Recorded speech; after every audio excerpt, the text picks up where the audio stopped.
quiet right now on Grant Avenue, but that wasn't the case on St. Patrick's Day weekend. I'm Alex Kozovic, and I'll tell you what city officials are saying and doing about student behavior. Teen driving deaths have increased across the U.S., including right here in West Virginia. I'm Caitlin Mattingly, and coming up on WVU News, I'll tell you what officials believe is causing this trend. Floodwaters are receding in Marion County, but that doesn't mean the problem's over. I'm Josh Marshall, and I'll tell you what the government's doing to help local residents pay for repairs. Our award-winning WVU News starts now.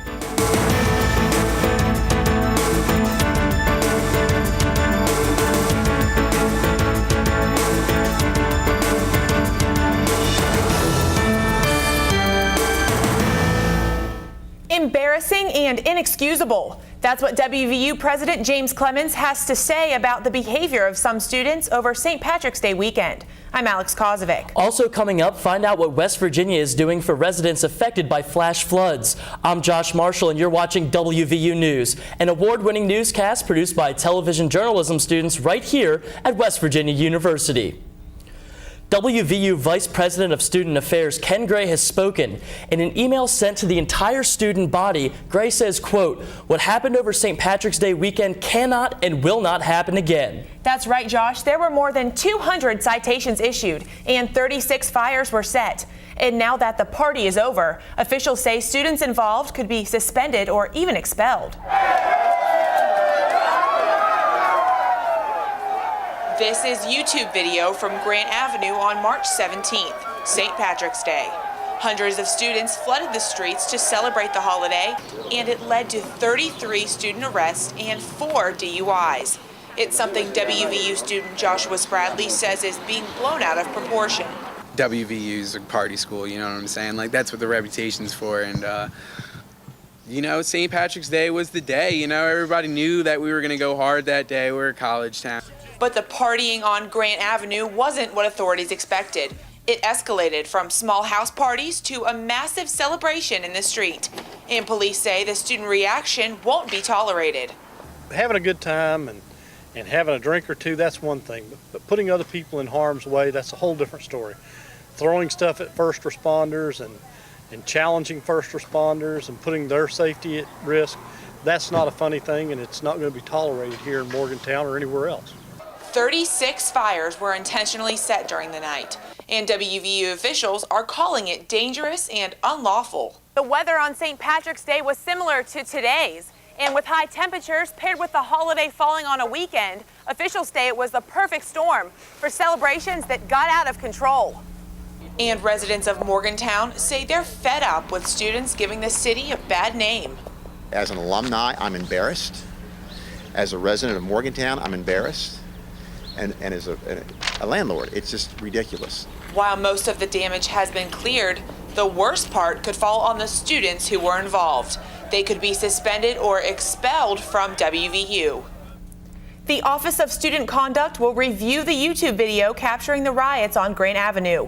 WVU officials say once students are identified, there will be consequences. The YouTube video has already received more than 20,000 hits. More destructive video out of West Virginia, but this time it shows major damage left behind after storms, flooding, and mudslides hit our area. 11 counties were affected, including right here in Monongalia and Marion counties. But the Federal Emergency Management Agency, or FEMA, is helping West Virginians get back on their feet. Dozens of Marion County businesses and homeowners are piecing their lives back together after nearly 2 inches of rain fell in a few hours. Winfield resident Walter Yao had little warning. Time I could slide the fifth wheel in my pickup and back under the trailer, the water was over my wheels, and I got it pulled up to here, and stuff was started floating out from underneath the house and from around the house, and we was dragging it up the hill and pulled the camper up a little bit and we just constantly back and forth pulling stuff up. It's going to take thousands of dollars to repair Walter's property. For me, I lost my home. That's why I lived in my camper. It was a total loss. Our whole downstairs, my mom's house, the floors, the walls, furnace, washer, dryer. This is Walter's backyard, and during the flood there was about 5 feet of water where I'm standing, and when those waters receded, This was all that was left of Yao's camper. But with federal aid, Yao isn't footing the bill alone. The Disaster Recovery Center is giving loans up to $200,000 to homeowners in need of repair. He's responsible for making his repair either personally or he hires people, that sort of thing. We provide the money. And it even helps if people like that will give us direct deposit. That means we can even get the money to them faster. Yao's truck is just one thing on a long list of items to be surveyed. Our interviewer is called me back that day, and he says he's going to come out today sometime and inspect everything and see what he can do. And he said they're pretty sure they can help us. FEMA officials say regardless of your income or how long ago the damage occurred, all residents can qualify for aid. The first step toward disaster recovery is registering with FEMA. FEMA encourages anyone with property damage due to recent flooding to contact them at 1-800-621-FEMA. Each year, 62,000 people are killed by natural disasters. But did you know that car crashes are the leading cause of death among teens in the United States? And Alex, nearly 1/3 of all fatal teen car crashes involve speeding. WVU News reporter Caitlin Mattingly joins us now in the studio with more. Caitlin? Thanks, Alex and Josh. Each year, over 5,000 teenagers die in car accidents and 400,000 are seriously injured. The first 500 miles for your teenage drivers are the most critical. And get this, experts say during this time, teen drivers are 10 times more likely to be in auto crashes than adult drivers. But I spoke with police who say distractions are at the top of the list for teen crashes.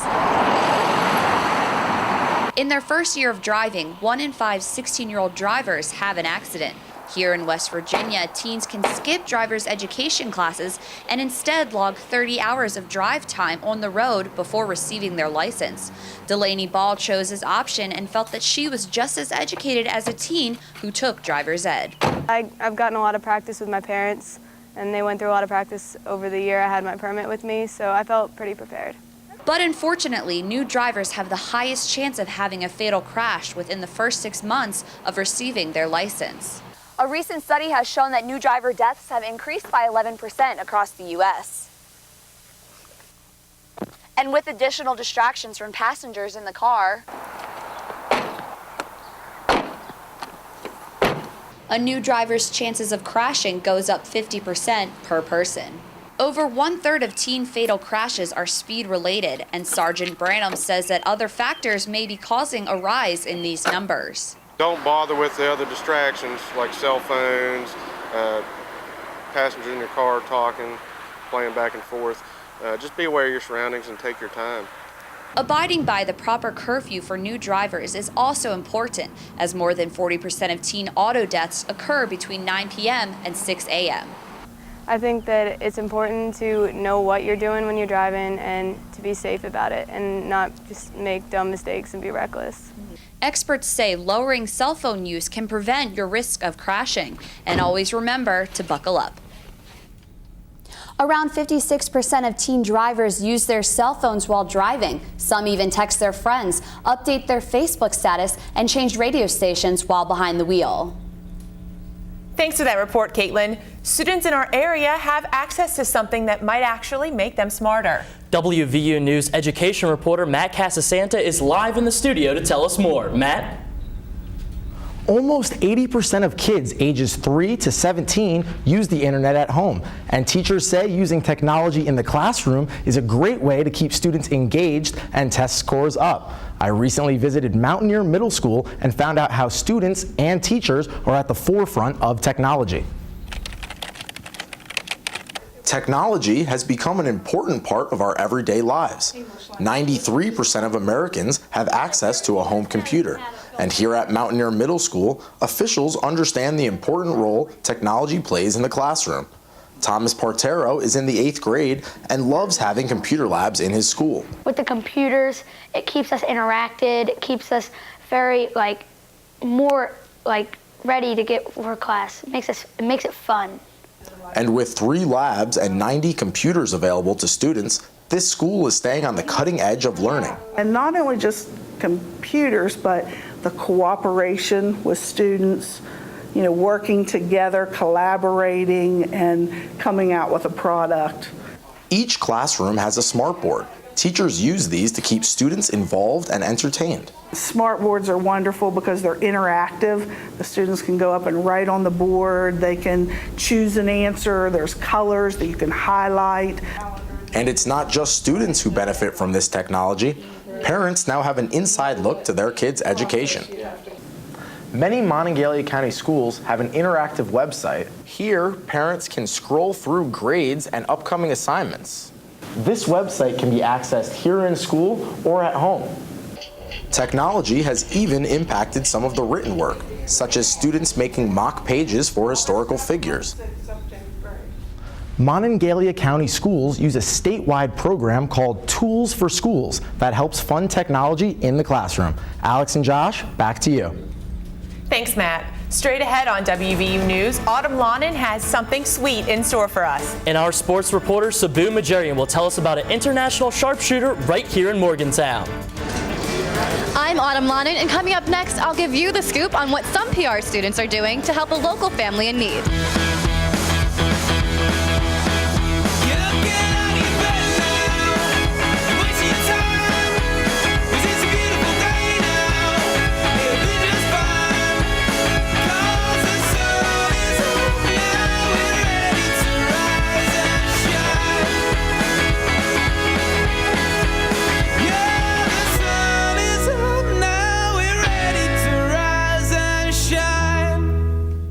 With 14 national championships, the Mountaineer Rifle program is the most decorated of any college.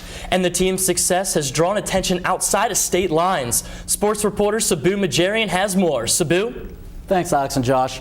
For someone who didn't know what the NCAA was a few years ago, Italy native Petra Tublasen has come a long way in adjusting to life here in America.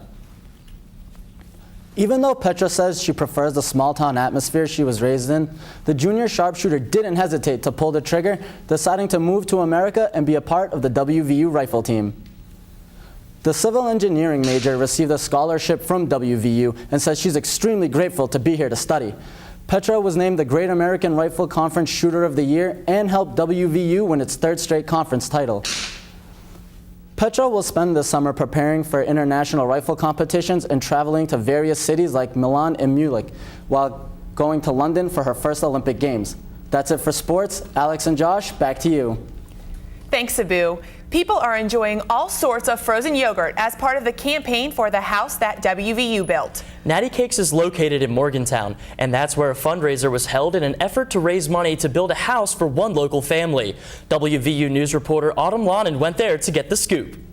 Cookie dough, nuts, cereal, or even fresh fruit. No matter what your topping you help yourself to, you can actually help others right here in Morgantown. Our PR capstone group was approached by the house that WVU built and Mon County Habitat to basically help promote and eventually accomplish the goal of getting the house built. A group of public relations students from the P.I. Reed School of Journalism partnered up with the Monongalia County's Habitat for Humanity and Natty Cakes to raise money as a way of benefiting the community. This is the first of 4 fundraisers that the House of WVU built will be hosting. And with the goal of $20,000 by the end of the semester, every scoop counts. Natty Cakes agreed to give 10% of all proceeds to the group's fund. All the customers had to do was say one simple but meaningful word: house. It's really important for us to give back to the community and to just get involved in things that we see as worthy. The house will be located on Dunn Street, and the final cost, about $75,000. Autumn Lonin, WVU News, Morgantown. Speaking of ice cream, hey Josh, what's your favorite topping? Well, I'd have to say Oreos, but everything changes when you go to Natty Cakes. That's true. I usually go for the fresh fruit. A little bit too healthy for my tastes. Well, that's going to do it for this week's WVU News. Remember to visit us online at our website. I'm Alex Kozovic. And I'm Josh Marshall. You can see all of our broadcasts on YouTube. The address is at the bottom of your screen. And don't forget to follow us on Twitter. Thanks for watching WVU News. We'll see you next time.